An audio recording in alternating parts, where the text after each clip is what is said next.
ಎಲ್ಲರಿಗೂ ನಮಸ್ಕಾರ. ಇವತ್ತು ಆರೋಗ್ಯಕ್ಕೆ ಅತ್ಯುತ್ತಮವಾದ ಎಲ್ಲ ರೀತಿಯ ಪೌಷ್ಟಿಕಾಂಶಗಳನ್ನು ಒಳಗೊಂಡಂತಹ ಡ್ರೈ ಫ್ರೂಟ್ಸ್ ಲಡ್ಡು ಹೇಗೆ ಮಾಡೋದು ಅಂತ ನೋಡೋಣ ಬನ್ನಿ. ಮೊದಲಿಗೆ ನಾನಿಲ್ಲಿ 1 ಕಪ್ ಬಾದಾಮಿಯನ್ನು ತಗೊಂಡಿದ್ದೀನಿ. ಅದನ್ನು ಸ್ವಲ್ಪ ಚೆನ್ನಾಗಿ ಹೀಗೆ ಹುರ್ಕೋಬೇಕಾಗುತ್ತೆ. ಸ್ವಲ್ಪ ಚೆನ್ನಾಗಿ ಹುರಿದಾದ್ಮೇಲೆ ಅದನ್ನು ತೆಗೆದಿಟ್ಕೊಳ್ತಾ ಇದ್ದೀನಿ. ಸೊ ನೆಕ್ಸ್ಟ್ ಕಲ್ಲಂಗಡಿ ಬೀಜ ಅದನ್ನು ಹಾಕ್ಕೊಳ್ತಾ ಇದ್ದೀನಿ ನಾನಿಲ್ಲಿ. ಇದನ್ನು ಕೂಡ ಸ್ವಲ್ಪ ಚೆನ್ನಾಗಿ ಹುರ್ಕೊಳ್ಳೋಣ. ಚಟಪಟ ಅಂತ ಅಂದರೆ ಸಾಕು, ತುಂಬ ಕಪ್ಪಗೆ ಆಗೋ ಥರ ಏನು ಹುರ್ಕೊಳ್ಳೋದು ಬೇಡ.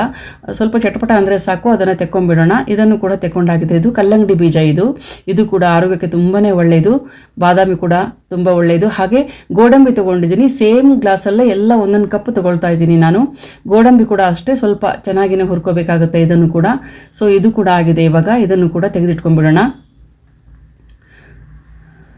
ಸೊ ನೆಕ್ಸ್ಟ್ ಇದು ಸನ್ಫ್ಲವರ್ ಸೀಡ್ಸ್ ಅಂತ, ಇದನ್ನು ಕೂಡ ಸ್ವಲ್ಪ ಚೆನ್ನಾಗಿ ಹುರ್ಕೊಳ್ಳೋಣ. ಎಲ್ಲ ಬೀಜಗಳನ್ನು ನಾವು ಸ್ವಲ್ಪ ಚೆನ್ನಾಗಿಯೇ ಹುರ್ಕೋಬೇಕಾಗುತ್ತೆ, ಆದರೆ ಯಾವುದು ಕೂಡ ಕಪ್ಪಾಗೋ ತನಕ ಹುರ್ಕೋಬಾರ್ದು. ಸೊ ಇದು ಕೂಡ ಆಗಿದೆ. ಇವಾಗ ಇದನ್ನು ಕೂಡ ತೆಗೆದಿಟ್ಕೊಳ್ತಾ ಇದ್ದೀನಿ. ಈಗ ಕುಂಬಳಕಾಯಿ ಬೀಜವನ್ನು ತೊಗೊಳ್ತಾ ಇದ್ದೀನಿ. ಇದು ಗ್ರೀನ್ ಇದೆ ನೋಡಿ, ಕುಂಬಳಕಾಯಿ ಬೀಜವನ್ನು ತೊಗೊಳ್ತಾ ಇದ್ದೀನಿ. ಇದನ್ನು ಕೂಡ ಚೆನ್ನಾಗಿ ಹುರ್ಕೊಳ್ಳೋಣ. ಇದು ಕೂಡ ಅಷ್ಟೇ ಆರೋಗ್ಯಕ್ಕೆ ತುಂಬಾ ಒಳ್ಳೆಯದು, ಕೂದಲಿಗೆ ಮತ್ತು ದೇಹಕ್ಕೆ ಎಲ್ಲ ರೀತಿಯ ಪೌಷ್ಟಿಕಾಂಶಗಳು ಇದರಲ್ಲಿ ಇರುತ್ತೆ ಅಂತ ಹೇಳ್ತಾರೆ. ಸೊ ಇದು ಕೂಡ ಆಗಿದೆ. ಇವಾಗ ಇದು ಹುರಿದಿದ್ದು ಸಾಕು, ಇಷ್ಟು ಹುರ್ಕೊಂಡ್ರೆ ಸಾಕಾಗುತ್ತೆ. ಇದನ್ನು ಕೂಡ ಎತ್ತಿಟ್ಕೊಳ್ಳೋಣ. ಸೊ ಇವಾಗ ನೆಕ್ಸ್ಟ್ ಬಿಳಿ ಎಳ್ಳು ಕೂಡ ಆರೋಗ್ಯಕ್ಕೆ ತುಂಬಾ ಒಂದು ಉಪಯೋಗಕಾರಿ. ಡೈಲಿ ಇದನ್ನು 1 ಚಮಚನಾದರೂ ತಿನ್ನಬೇಕು ಅಂತ ಹೇಳ್ತಾರೆ. 1 ಸ್ಪೂನ್ ತಿನ್ನಬೇಕು ಅಂತ ಹೇಳ್ತಾರೆ. ಸೊ ಇದನ್ನು ಉಂಡೆ ಮಾಡಿ ಕೂಡ ತಿನ್ಬೋದು ನಾವು, ಅಂದರೆ ಇದು ಹಾಕಿ ಏನು ಬೆಲ್ಲ ಮತ್ತು ಕೊಬ್ಬರಿ ಮಾಡಿ ಲಡ್ಡು ಮಾಡಿ ಕೂಡ ತಿನ್ಬೋದು.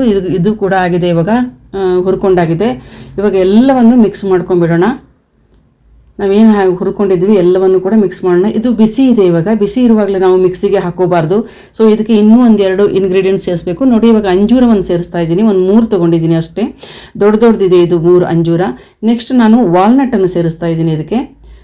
ಸೊ ವಾಲ್ನಟ್ ಕೂಡ ಆ ಗ್ಲಾಸಲ್ಲೇ 1 ಕಪ್ ಇದೆ ಇದು. ಸೊ ವಾಲ್ನಟ್ ಕೂಡ ಸೇರಿಸಾಗಿದೆ. ಇದು ಅಂಜೂರ ಇದು ಸ್ವಲ್ಪ ದೊಡ್ಡದಿದೆ ಅಲ್ವಾ. ಸೊ ಅದನ್ನ ಸ್ವಲ್ಪ ಕಟ್ ಮಾಡ್ಕೊಳ್ಳೋಣ, ಯಾಕಂದರೆ ಮಿಕ್ಸಿಗೆ ಹಾಕಿದಾಗ ಅದು ಸರಿಯಾಗಿದಾಗಲ್ಲ, ಗಟ್ಟಿ ಇರುತ್ತಲ್ವ. ಸೊ ಅದಕ್ಕೋಸ್ಕರ ಇದನ್ನ ಚಿಕ್ಕದಾಗಿ ಸ್ವಲ್ಪ ಕಟ್ ಮಾಡಿಕೊಂಡ್ರೆ ಈಸಿ ಆಗುತ್ತೆ, ಗ್ರೈಂಡ್ ಮಾಡ್ಕೊಳ್ಳೋಕ್ಕೆ ಈಸಿ ಆಗುತ್ತೆ ಅಂತ ಹೀಗೆ ಮಾಡೋದು.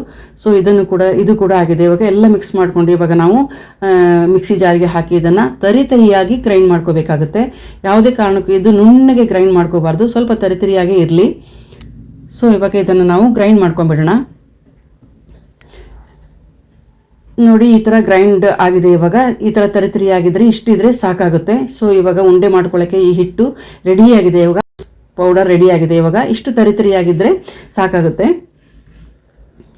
ಸೊ ಇದನ್ನು ಒಂದು ಕಡೆ ಎತ್ತಿಟ್ಕೊಂಡ್ಬಿಡೋಣ. ಇವಾಗ ಅದೇ ಮಿಕ್ಸಿಗೆ ನಾವು 100 ಗ್ರಾಮಷ್ಟು ಖರ್ಜೂರವನ್ನು ತೊಗೊಂಡಿದ್ದೀನಿ ನಾನಿಲ್ಲಿ, ಸೀಡ್ಲೆಸ್ ಇದು ಖರ್ಜೂರವನ್ನು ತೊಗೊಂಡು ಇದು ಕೂಡ ನೀರು ಹಾಕ್ತೇನೆ ನಾವು ಡ್ರೈ ಆಗಿನೇ ಇದನ್ನು ಕೂಡ ಪೇಸ್ಟ್ ಮಾಡ್ಕೋಬೇಕಾಗುತ್ತೆ. 100 ಗ್ರಾಮ್ ತೊಗೊಂಡ್ರೆ ಸಾಕಾಗುತ್ತೆ. ಸೊ ಇದನ್ನು ಪೇಸ್ಟ್ ಮಾಡ್ಕೊಂಡು ನೋಡಿ. ಈಗ ಪೇಸ್ಟ್ ರೆಡಿಯಾಗಿದೆ. ಇದು ಇಷ್ಟಿದ್ರೆ ಸಾಕಾಗುತ್ತೆ. ಇದು ತುಂಬ ನುಣ್ಣಗೆ ಆಗೋದಿಲ್ಲ. ಅದು ಮತ್ತೊಂಥರ ಸ್ಮೂತ್ ಖರ್ಜೂರ ಸಿಗುತ್ತೆ, ಅದು ಕೂಡ ತೊಗೋಬೋದು. ನಾನು ಇದನ್ನೇ ತೊಗೊಂಡಿದ್ದೀನಿ ಇಲ್ಲಿ. ಇಷ್ಟು ಆದರೆ ಸಾಕಾಗುತ್ತೆ. ಇವಾಗ ಈ ಪೌಡರ್ಗೆ ಈ ಒಂದು ಖರ್ಜೂರದ ಮಿಶ್ರಣವನ್ನು ಹಾಕ್ಕೊಂಡ್ಬಿಡೋಣ. ಮಿಶ್ರಣವನ್ನು ಹಾಕ್ಕೊಂಡು ಈ ಪೇಸ್ಟನ್ನು ಹಾಕ್ಕೊಂಡು ಎರಡನ್ನೂ ಕೂಡ ಚೆನ್ನಾಗಿ ಕಲಿಸ್ಕೋಬೇಕಾಗುತ್ತೆ ಕೈಯಲ್ಲಿನೇ. ಎರಡನ್ನೂ ಕೂಡ ಚೆನ್ನಾಗಿ ಮಿಕ್ಸಪ್ ಮಾಡ್ಕೋಬೇಕು. ಇವಾಗ ನಾವು ಈ ಥರ ಎಲ್ಲ ಡ್ರೈ ಫ್ರೂಟ್ಸ್ ಮಿಕ್ಸ್ಚರ್ ಮತ್ತು ಇದು ಖರ್ಜೂರದ ಪೇಸ್ಟ್ ಎಲ್ಲವೂ ಕೂಡ ಹಿಟ್ಟಲ್ಲಿ ಒಂಥರ ಚೆನ್ನಾಗಿ ಮಿಕ್ಸ್ ಆಗಬೇಕು. ಎಲ್ಲವೂ ಕೂಡ ನೋಡಿ ಈ ಥರ ಮಿಕ್ಸ್ ಆಗಿದೆ. ಇವಾಗ 1/2 ಸ್ಪೂನ್ ಅಷ್ಟು ತುಪ್ಪ ಸೇರಿಸ್ತಾ ಇದ್ದೀನಿ ನಾನು. ಎಲ್ಲವನ್ನು ಸೇರಿಸ್ಕೊಂಡು ಮತ್ತೆ ಈ ಥರ ಚೆನ್ನಾಗಿ ಕಲಿಸ್ಕೊಳ್ಳೋಣ. ಇವಾಗ ಒಂದು ಉಂಡೆ ಕಟ್ಟೋ ಹದಕ್ಕೆ ಬಂದಿದೆ ಅದು ಇವಾಗ. ಸೊ ಇವಾಗ ಉಂಡೆ ಕಟ್ಟಿದರೆ ಆಯಿತು ಅಷ್ಟೇ. ತುಂಬ ಈಸಿ, ಅಷ್ಟೇ ಆರೋಗ್ಯಕ್ಕೆ ತುಂಬ ಒಂದು ಎಲ್ಲ ರೀತಿಯ ಪೌಷ್ಟಿಕಾಂಶಗಳು ಇರುವಂಥ ಒಂದು ಲಡ್ಡು ಅಂತಲೇ ಹೇಳ್ಬೋದು. ಡ್ರೈ ಫ್ರೂಟ್ಸ್ ತುಂಬ ಒಳ್ಳೆಯದು ದೇಹಕ್ಕೆ. ಇದು ಚಿಕ್ಕ ಮಕ್ಕಳಿಂದ ಹಿಡಿದು ವಯಸ್ಸಾದವರೆಗೂ 70-80 ವಯಸ್ಸಾದವರವರೆಗೂ ಕೂಡ ಇದನ್ನು ತಿನ್ಬೋದು. ಈ ಉಂಡೆಗಳನ್ನು ನಾವು ಫ್ರಿಜ್ಜಲ್ಲಿ ಇಡಬೇಕಂತ ಏನು ಅವಶ್ಯಕತೆ ಇಲ್ಲ. ಸೊ ಇದು 1 ತಿಂಗಳಾನುಗಟ್ಟಲೆ ನೀವು ಹೊರಗಡೆನೇ ಇದನ್ನು ಇಡ್ಬೋದು. ಎಲ್ಲರೂ ಕೂಡ ತಿನ್ಬೋದು. ತುಂಬಾ ಚೆನ್ನಾಗಿರುತ್ತೆ. ಮಾಡೋದು ಕೂಡ ತುಂಬ ಈಸಿ ನೋಡಿ. ಯಾವುದೇ ಪಾಕ ಬರಬೇಕು ಅನ್ನೋ ಅವಶ್ಯಕತೆ ಇಲ್ಲ, ಏನೂ ಇಲ್ಲ. ಖರ್ಜೂರ ಒಂದು ಪೇಸ್ಟ್ ಮಾಡಿಕೊಂಡ್ರೆ ಆಗೋಯ್ತು. ಮತ್ತು ಇದನ್ನು ಹುರ್ಕೊಂಡು ಪೌಡ್ರ್ ಮಾಡಿಕೊಂಡ್ರೆ ಉಂಡೆನೇ ರೆಡಿಯಾಗಿ ಹೋಗುತ್ತೆ. ನೀವು ಕೂಡ ನಿಮ್ಮ ಮನೇಲಿ ಮಾಡ್ಕೊಳ್ಳಿ. Thank you so much for watching. ಧನ್ಯವಾದಗಳು.